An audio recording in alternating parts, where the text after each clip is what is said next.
हे ये पीपल। आज के इस वीडियो में मैं बात करने वाला हूँ इफेक्टिव रेट ऑफ प्रोडक्शन। यानी कि इस वीडियो में आपको सिर्फ इफेक्टिव रेट ऑफ प्रोडक्शन क्या होता है वही नहीं पता चलेगा, बल्कि आपको इसका रियल लाइफ एप्लीकेशन भी पता चलेगा कि किस तरीके से ये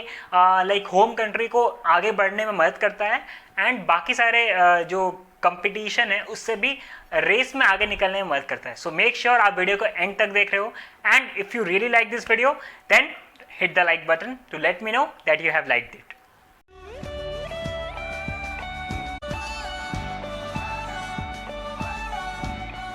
देखो, इफेक्टिव रेट ऑफ प्रोडक्शन को अच्छे से समझने के लिए, बिकॉज मैंने अभी तक जितना बुक से पढ़ा है, लाइक क्रुगमैन से, डोमिनिक साल्वाटोर से, इन सब से मैंने जितना पढ़ा है उसमें मेरे को कुछ चीज़ें लाइक कहीं मुझे लगा कि ये लिमिटेशंस है, यहाँ पे मैं क्लियर नहीं हो पा रहा था। तो उसके बारे में मैंने और भी अच्छे से रिसर्च किया, उसके बारे में मैंने और भी क्लियरली पढ़ा एंड अब मैं जब फाइनली पूरी तरीके से समझ चुका हूँ तो वो कंसेप्ट मैं अब आपको समझाने की कोशिश करूँगा।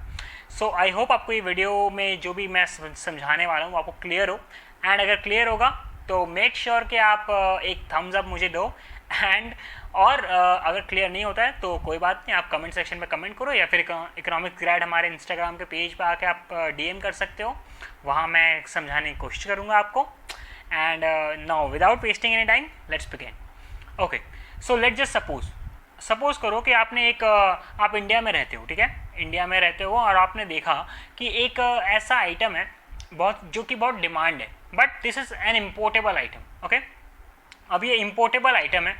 अब आपको क्या सोचने में आया कि लाइक ठीक है यार, मैंने तो अब मैं ग्रेजुएट हो चुका हूँ, अब मैं कॉलेज से निकल चुका हूँ, बिज़नेस तो करना है मुझे, सो क्यों ना इसका बिज़नेस किया जाए। जो ये इम्पोर्टेबल आइटम है इसको मैं इंडिया में मंगाता हूँ एंड फिर मैं इसको रीसेलिंग करता हूँ, तो इससे क्या होगा, जो कमीशन आएगा वो मेरा प्रॉफिट एंड इससे मेरा बिजनेस भी खड़ा हो जाएगा, राइट। ओके,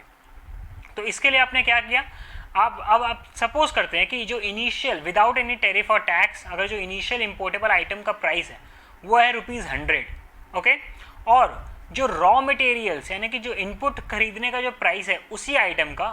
को बनाने के लिए जो इनपुट खरीदने का प्राइस है वो है ₹60। यानी कि अगर आप ₹60 का सामान जो है अगर आप बाहर देश से इंपोर्ट करते हो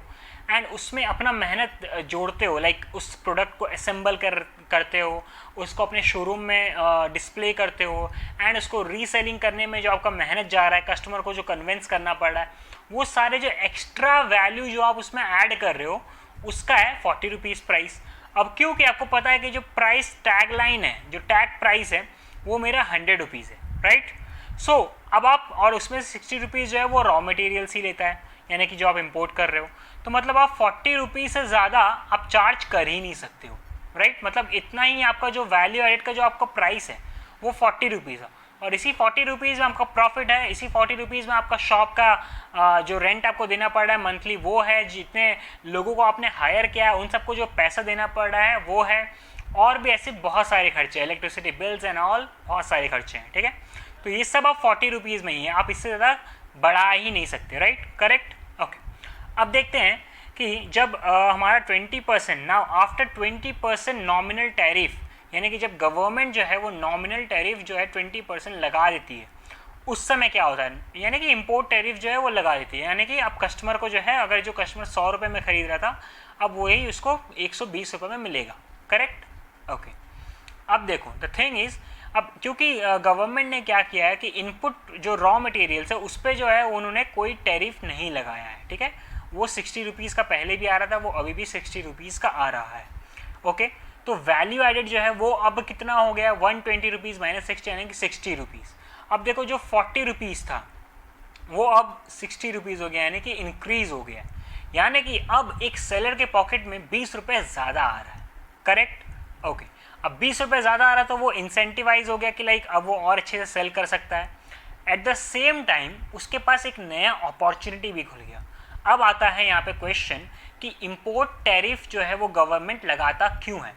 यानी कि लाइक अभी से कुछ साल पहले जो हमारे अमेरिका के जो प्रेसिडेंट थे, नॉट हमारे बट जो अमेरिका के प्रेसिडेंट थे डोनाल्ड ट्रंप, उन्होंने क्या किया था कि उन्होंने ये इंपोर्ट टैरिफ जो है वो बहुत तेज़ी से लगाना शुरू कर दिए थे इम्पोर्टेबल गुड्स पे। क्यों? बिकॉज उसके पीछे का एक रीज़न था क्योंकि जब वो इम्पोर्टेबल गुड्स पे इम्पोर्टेबल टैरिफ लगाना शुरू करते हैं तो इससे ऑब्वियसली कस्टमर जो है वो हो सकता है कि ज़्यादा अमाउंट पे नहीं करना चाहता हो, जो 100 रुपये पे कर रहा था वो अब 120 रुपये पे नहीं करना चाहता हो, ठीक है। और अगर डिमांडेड आइटम्स हैं तो इससे डोमेस्टिक जो प्रोड्यूसर्स हैं उनको भी एक इंसेंटिव मिलता है कि ये प्रोडक्ट वो खुद भी बना सकते हैं अपने खुद के कंट्री में, और फिर ये लोगों का डिमांड जो है वो सेटिस्फाई कर सकते हैं। ओके, सो किस तरीके से वो सेटिस्फाई करेंगे ये डिमांड, क्योंकि रॉ मटेरियल, इसीलिए देखना हर एक, सिर्फ यूएस ही नहीं बल्कि हर एक कंट्रीज जो है वो जो रॉ मटेरियल्स होती है ना उस पर कम से कम टैरिफ लगाते हैं, because they want producers to import the raw materials if it is not available in our own country, because अगर प्रोड्यूसर्स रॉ मटेरियल्स को इम्पोर्ट करते हैं एंड फिर वही जो सामान है अगर उसको वो प्रोड्यूस करते हैं तो इससे उनका डोमेस्टिक गुड हो गया एंड वही बिक भी रहा है तो डोमेस्टिक इनकम भी हो गया, ठीक है। बट और इसीलिए वो जो फाइनल गुड्स होता है, जो इम्पोर्टेबल फाइनल गुड्स होता है उस पर वो हाई टैक्स लगाते हैं, बट जो इम्पोर्टेबल इंटरमीडिएट या फिर जो एकदम रॉ मटेरियल्स होते हैं उस पर वो कम से कम टैरिफ लगाते हैं, ठीक है। ये कंसेप्ट क्लियर हुआ? ओके, अब देखो यहाँ पे ये एक तरीके से हम लोग समझ गए कि इंपोर्ट टैरिफ क्यों लगाया जाता है, और दूसरे तरीके से हम लोग ये भी समझ गए कि अगर एक प्रोड्यूसर है जो रीसेल करता है तो उसके जेब में भी ज़्यादा पैसा आते हैं इंपोर्ट टैरिफ लगाने से। तो ये हो गया इफेक्टिव रेट ऑफ प्रोटेक्शन का मतलब। प्रोटेक्शन का यहाँ पे मतलब क्या हो रहा है, वो डोमेस्टिक प्रोड्यूसर्स को बचाने की कोशिश भी कर रहे हैं जो हमारी गवर्नमेंट है, कस्टम ड्यूटीज़ लगा के डोमेस्टिक प्रोड्यूसर्स को बचाने की कोशिश कर रहे हैं। Because let's like we all know कि इम्पोर्टेबल आइटम्स जो है वो अगर टैरिफ नहीं होता है तो वो बहुत सस्ता होता है, राइट। एंड अगर वो इतना सस्ता होगा तो ऑब्वियसली फिर आप और मैं, हम सब आईफोन ही खरीदना पसंद करेंगे, इम्पोर्टेबल आइटम ही खरीदना पसंद करेंगे। हमारे खुद के जो कंट्री में जो फ़ोन बनता है उसको शायद नहीं खरीदेंगे, राइट। सो इसीलिए ये चीज़ ना हो, इसीलिए कस्टम ड्यूटीज़ लगाए जाते हैं इंपोर्टेबल आइटम में, ताकि एक प्राइस भी जो है जो हमारे डोमेस्टिक गुड्स के प्राइस है उसके मैच करने लगे, ताकि या फिर उससे ज़्यादा हो, ताकि लोग जो है वो डोमेस्टिक गुड्स को ही ज़्यादा खरीदें। एंड जो कुछ परसेंट जो बहुत अमीर होते हैं वो लोग इंपोर्टेबल आइटम खरीद सकते हैं। ओके, हाँ, अब देखते हैं यहाँ पे ERP जो है हमारा इफेक्टिव रेट ऑफ प्रोटेक्शन। ये इफेक्टिव रेट ऑफ प्रोटेक्शन जो है ये किस तरीके से आता है। ओके, तो ये जो इफेक्टिव रेट ऑफ प्रोटेक्शन, अब देखो क्योंकि हमारा वैल्यू एडेड जो है 60 रुपीज़ हो गया 40 रुपीज़ से, तो इसका डिफरेंस माइनस इनिशियल जो वैल्यू एडेड का प्राइस था वो, उससे हम लोग जब मल्टीप्लाई करते हैं तो 50% इफेक्टिव रेट ऑफ प्रोटेक्शन जो है वो गवर्नमेंट जो है वो थ्रू कस्टम ड्यूटी वो लगाई हुई है। यानी कि वो डोमेस्टिक प्रोड्यूसर्स के लिए एक बहुत अच्छी बात है कि जब वो इतना टैरिफ लगा रहे 20% के टैरिफ के कारण 50% का ERP जो है वो डोमेस्टिक प्रोड्यूसर्स को मिल रहा है। ओके, इससे क्या हो गया कि उनको एक इंसेंटिव भी मिलता है खुद का प्रोड्यूस करने में, एट द सेम टाइम वो खुद प्रोड्यूस करके कम दाम में भी बेच सकते हैं उन चीज़ों को, like as compare to the importable items, ठीक है। आई होप आपको इस वीडियो में सब कुछ क्लियर होगा। अगर कुछ भी क्लियर नहीं है सो मेक श्योर करना कि आप कमेंट सेक्शन में कमेंट कर रहे हो। एंड इंटरनेशनल ट्रेड और टैरिफ के ऊपर ऐसे बहुत सारे वीडियोस मैं आगे भी बनाने वाला हूँ। And at the same time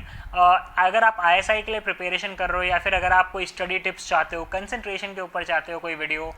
कैसे फोकस करें, या फिर कोई इंटर्नशिप करना चाहते हो, उन सारे टॉपिक्स के ऊपर मैं वीडियोस बनाया हूँ या फिर बना रहा हूँ। सो मेक श्योर कि आप मेरे सारे वीडियोस को देखो। तब तक के लिए all the very best and thank you so much for watching this video.